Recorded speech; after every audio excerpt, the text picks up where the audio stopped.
What's up folks, welcome back to the garage. In this video my goal is to finish the LSD conversion kit installation. If you have watched my earlier video, you know that I had small problems with it, and after the intro we will go back in time and I show what was the problem last time. So there's a short video from the last LSD conversion video, but I hope this time we can finish it. I just have to finish the brakes and put the cover. You can see the cover is there down the floor. I put the cover back on, put the new fresh oil in, and I hope it will work as it should. I will do a test video also about this LSD.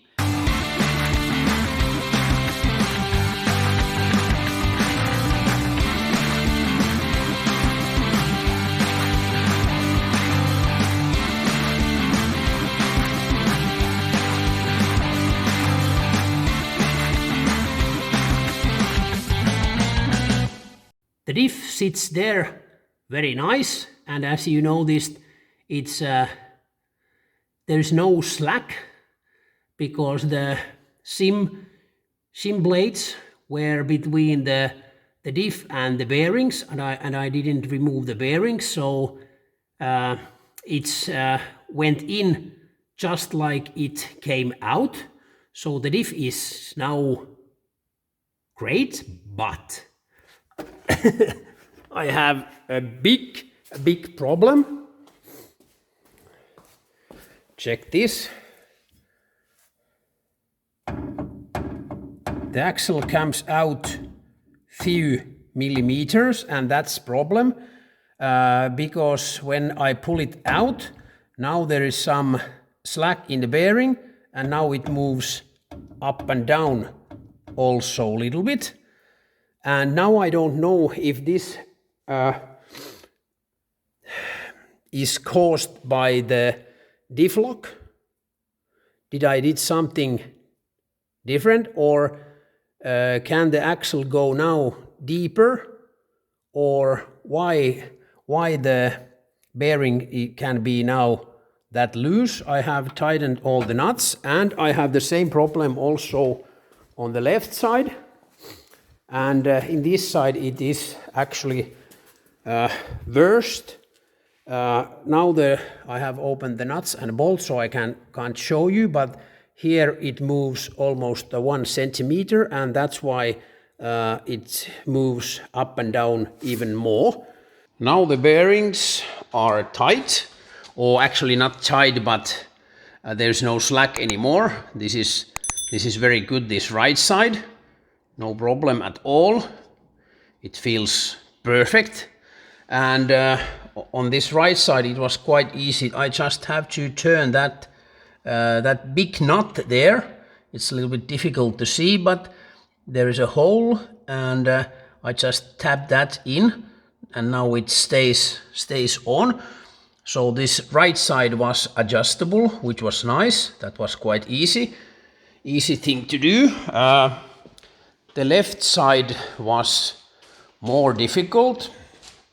Well, I have already installed the brake disc. I just removed the pad, so it's easier to spin around. But on this side, I had to add a shim washer between the bearing and the part that pushes the bearing in. I have a picture, I will show you that later. And the diff is ready. It's over there. Oh yes, I just have to clean this surface, and then I can put the cover back on. So I think that's actually the next task to do. But first I show you the shim that I made, or actually it's not just the same, but you get the idea. Yes, I made actually almost like this. This is my version of shim washer or shim plate, Actually, the material was a little bit thicker, but this was my model. I made also a few from cardboard, but this was way too big, and I used my sheet metal scissors and drill, and this was perfect tool for this kind of job. But I made this kind of shim plate, and now it feels stiff and almost perfect. I'm quite proud of myself. It had to be open because otherwise it wasn't possible to put under or put on the axle. So with that it should be okay. This is a good help. This is rear axle repairs and maintenance. Just Google this, and 1030 or 1031, it's the model of the rear axle. Well, this is a little bit newer version from 1976, but it gives us a little bit, well, it helps a lot because there is information from both types, and there's the picture in page 6, or actually, yes, there it is. As you can see, there's the axle, and there's the plate, and between the number 5s I put the shim plate, and now when this pushes against the axle, it tightens perfectly the bearing. And as you can see, there is no shim plates in this version, and it says also here, here's the picture, bearing clearance is not adjustable and is terminated by bearing design. So we shouldn't need any shims, but now I have one there. Quick update, what's going on. I have tire already on this side, so this side is ready, no problem. And the cover is there. I'm using Permatex liquid seal, the gray one, which is actually, I have noticed that it's quite good quality.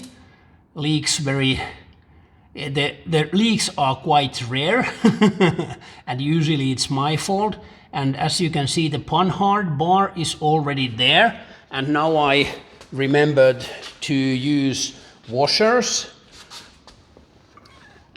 Check there, now there's a proper washer there, and I have tightened the nuts,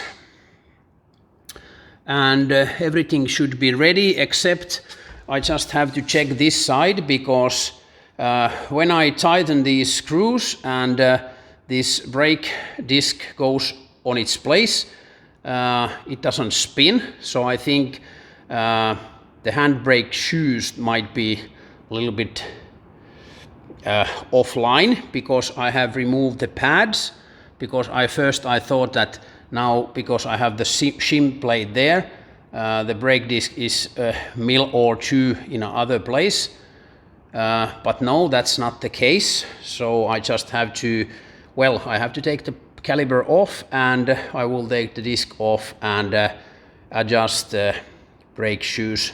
After I have fixed that, I will put the tire on, and then fresh oil. Well, I have to tighten the bolts of the rear cover, but after that, new fresh oil in, and after that I think this project is ready, I hope.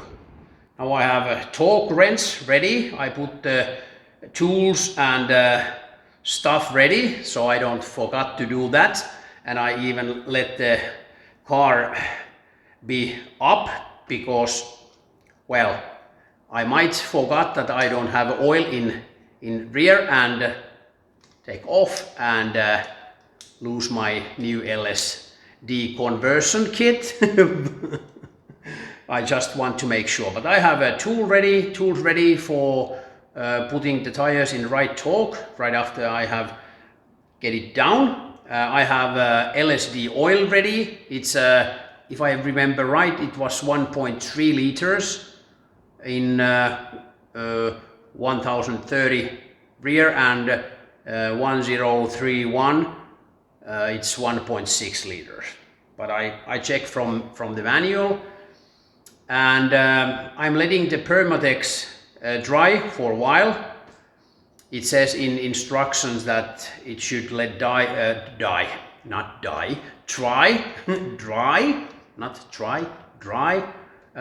quite many hours, and then retighten the bolts. So I do that like in instructions. So I let it dry for a while, and then we will put the fresh oil in. But there will be a test drive. I will test this LSD in gravel, and of course on tarmac. I think I might have to use water a little bit to make it easier. Well, we might broke the rear, but it's a motorsport. But I hope that we can take this car to the dyno with this rear and test how much we have horsepower in this engine, because I will swap the engine. I have a brand new, not brand new, but rebuilt B20 ready with the K camshaft and ported head, so I can't wait to see how much we have power in that engine.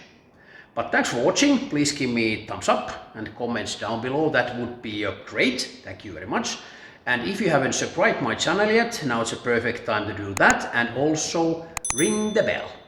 Thanks for watching, and see you soon.